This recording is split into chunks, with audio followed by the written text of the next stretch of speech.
Next time you reach for the sugar bowl, try to imagine that it was once so rare and expensive, it was called white gold. Producing sugar from the sugarcane first took place in India. About 300 BC, Alexander the Great's army reported seeing a reed that gives honey without bees growing there. This table sugar has many names: mill white, plantation white, and crystal sugar, but it all comes from the sugarcane. It looks a lot like bamboo, with fully grown stalks that can measure up to 6 meters high. Here in the field, a worker pares away the husk from a stalk of sugarcane, then chews the cane's raw pulp to extract the stalk's sweet juice. This machine harvests the cane by cutting it at the base. Rotating scrolls feed the cane to the chopper drums inside.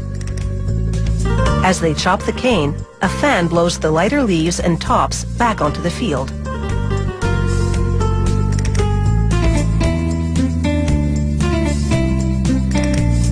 The heavier lengths of cane drop into the base of a conveyor, which feeds them into the transport bin that follows alongside.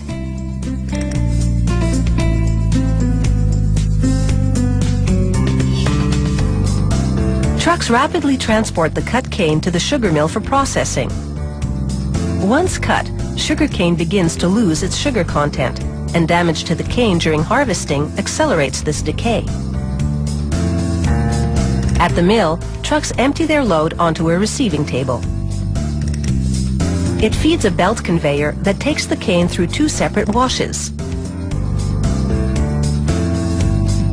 The cane must be as clean as possible before extracting the juice.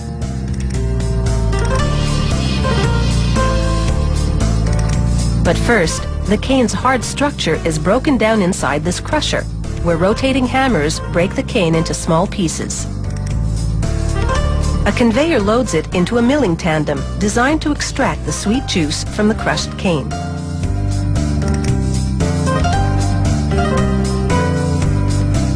In this milling tandem, the cane passes through a series of 5 or more consecutive mills.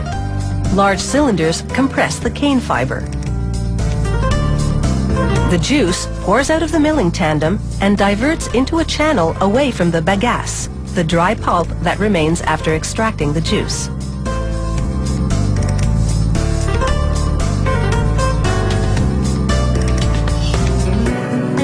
A worker supervises the operation at each of the mills. A vat collects the juice that flows from the top and bottom of the mills.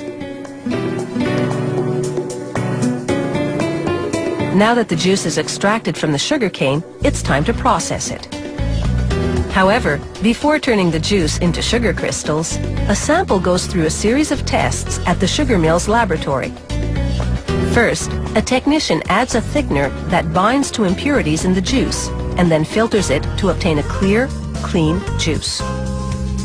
Then, he pours it into a polarimeter, a machine that measures the concentration of sugar. The juice from the mills now falls through this 10-meter-high tower as sulfur dioxide vapors rise through it. This process, known as sulfitation, bleaches the juice. Then the juice flows through a device that measures its pH level. While at a separate vat, workers add powdered lime to water, preparing a solution to which they will then add the juice. An agitator mixes the cane juice and lime solution for about 6 hours to complete a process called alkalization.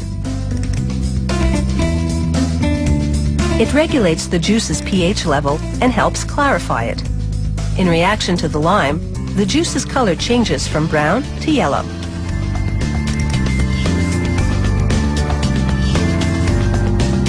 Next, the juice goes into these clarifier tanks.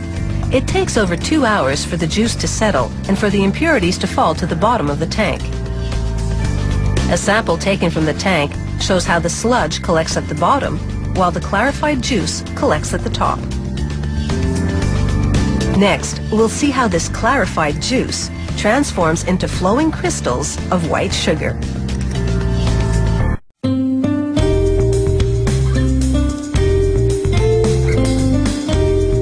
Workers filter the residue, known as mud. There's no waste here. The mud will fertilize the cane fields, and the bagasse will be burned as fuel. The clarified juice collected from the clarifier tanks now boils in a series of evaporators.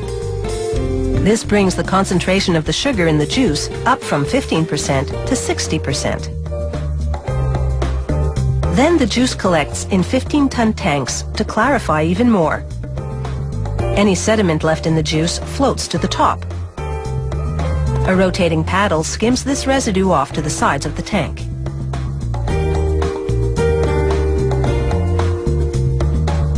These tanks produce a type of syrup that goes on for still more processing. Workers now pour microscopic sucrose crystals suspended in alcohol into the syrup. This milky solution binds to the sugar present in the syrup and helps draw it out. Next, it all boils in large vacuum pans, forming sugar crystals. As the water in the syrup boils away, workers regularly check to see how the sugar is crystallizing. The goal? To produce a thick crystallized paste known as masquite. It then goes into a high-speed centrifugal machine to remove the sugar crystals from the uncrystallized syrup. Inside, the sugar spins at 1200 revolutions per minute. This action draws the molasses to the outer shell of the machine, while the crystals remain in the inner basket.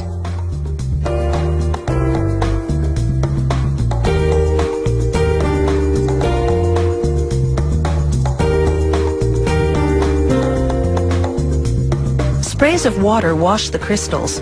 Then the water is drawn out so that only the crystals remain. This centrifuge works much the same way as a washing machine set on the spin cycle. It draws out moisture from the sugar, much like you draw out the wash water from a load of laundry.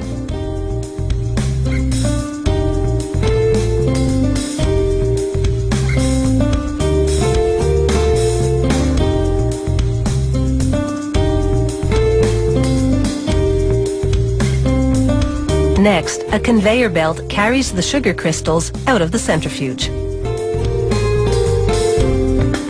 This mill produces raw sugar, which has a higher molasses color and is unbleached, and plantation white sugar, which has less molasses and is bleached a brilliant white.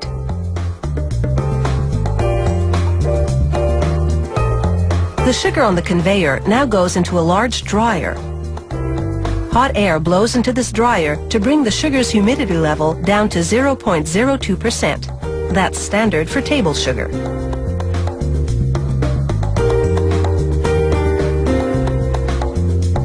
The dried sugar pours out of the dryer into a bag on a scale. It's full when it weighs in at 1,000 kilos.